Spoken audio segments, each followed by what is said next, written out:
परिचय। हम अपने आसपास जिन वस्तुओं को देखते हैं, अगर उनमें से किसी का भी चयन करें तो उसे पदार्थ के रूप में वर्गीकृत किया जा सकता है। विस्तृत रूप में कहें तो जिन वस्तुओं को हम अपनी इंद्रियों से देख या अनुभव कर सकते हैं, उन्हें पदार्थ के रूप में वर्गीकृत किया जा सकता है। अतः हम कह सकते हैं कि हर वैसी वस्तु जो स्थान घेरती है और जिसका अपना द्रव्यमान होता है, पदार्थ है।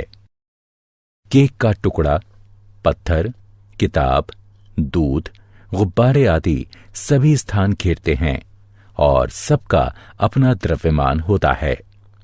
इन्हें पदार्थ के रूप में वर्गीकृत किया जा सकता है। पदार्थ की 3 अवस्थाएं हो सकती हैं: ठोस, द्रव और गैस।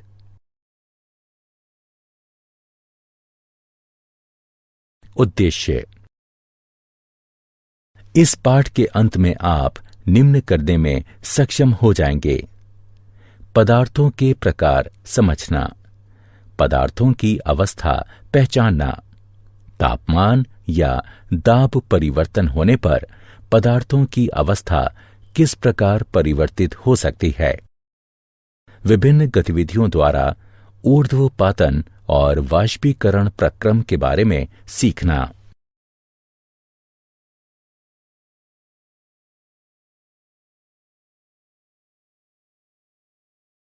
पदार्थों का भौतिक स्वरूप। सभी पदार्थ का निर्माण सूक्ष्म कणों से हुआ है। ये कण इतने सूक्ष्म होते हैं कि इन्हें नंगी आंखों से देखना संभव नहीं है। इन सूक्ष्म कणों को अणु नाम दिया गया है। ये अणु और भी सूक्ष्म कणों से निर्मित होते हैं, जिन्हें परमाणु कहा जाता है। प्रत्येक पदार्थ के अणु भिन्न होते हैं। 115 प्रकार के परमाणु हैं, जो भिन्न प्रकार के जुड़ाव से भिन्न प्रकार के अणु पैदा करते हैं।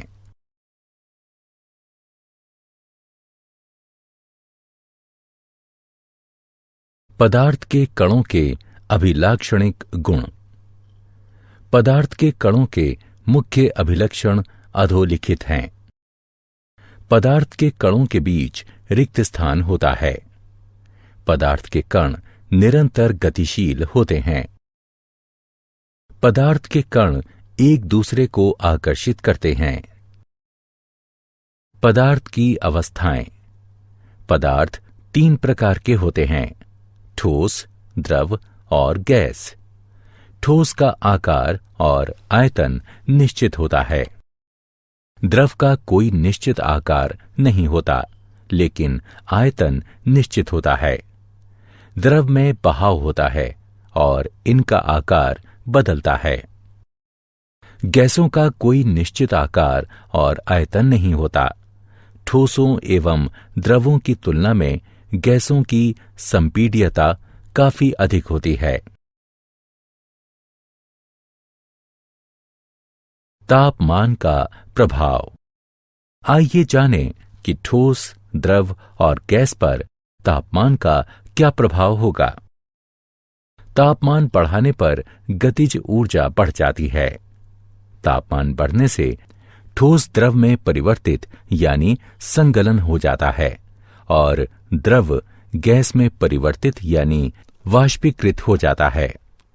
गैस, द्रव और ठोस शीतलन या तापमान के घटने से संशोधित हो जाते हैं। केल्विन तापमान का एसआई मात्रक है। दाब का प्रभाव। पदार्थ के ठोस, द्रव और गैस अवस्थाओं पर दाब परिवर्तन का उल्लेखनीय प्रभाव पड़ता है। दाब बढ़ाने से गैस द्रव में परिवर्तित हो सकती है। इस प्रक्रम को संघनन कहते हैं। दाब बढ़ाकर द्रव को ठोस में परिवर्तित किया जा सकता है। इस प्रक्रम को ऊर्ध्वपातन कहते हैं। इन अवस्थाओं को शीतलन से या तापमान को घटाकर पुनः परिवर्तित किया जा सकता है। क्या आप जानते हैं, हमारे ब्रह्मांड में कुल मिलाकर पदार्थों की 7 अवस्थाएं हैं। गैस से ऊपर पदार्थ की चौथी अवस्था प्लाज्मा है। प्लाज्मा आयनित गैस है। ये एक ऐसी गैस है जिसे एक बिंदु तक अत्यधिक गर्म करने पर इसके कुछ इलेक्ट्रॉन अपने केंद्रकों से टूटकर दूसरे केंद्रकों से जुड़ जाते हैं। तारे प्लाज्मा से बने हैं और आग प्लाज्मा है। प्लाज्मा से ऊपर पदार्थ की 5वीं अवस्था किरण है। किरण और दूसरी पदार्थ की 4 अवस्थाओं में अंतर यह है कि ठोस, द्रव्य, गैस और प्लाज्मा के कण हर दिशा में गति करते हैं, जबकि किरण के कण तालमेल से एक दिशा में गति करते हैं। इन 5 पदार्थ की अवस्थाओं से अलग एक अवस्था ऐसी भी है जो इन सभी अवस्थाओं से नीचे है। ये अवस्था है शून्य पदार्थ की अवस्था। शून्य पदार्थ की अवस्था BEC या बोस-आइंस्टीन कॉन्डेंसेट के नाम से जानी जाती है। यह सबसे ज्यादा संघनित सभी पदार्थों का संघनन है। सारांश। आइए हमने जो कुछ सीखा है उसे संक्षेप में दोहराएं। सभी पदार्थ सूक्ष्म कणों से निर्मित हैं। अणु का निर्माण अति सूक्ष्म कणों से होता है, जिसे परमाणु कहते हैं। पदार्थ 3 प्रकार के होते हैं: ठोस, द्रव और गैस। ठोस का निश्चित आकार और आयतन होता है। द्रव का आयतन निश्चित और आकार अनिश्चित होता है। गैस का ना तो आकार निश्चित होता है और ना ही आयतन। तापमान की SI इकाई केल्विन है।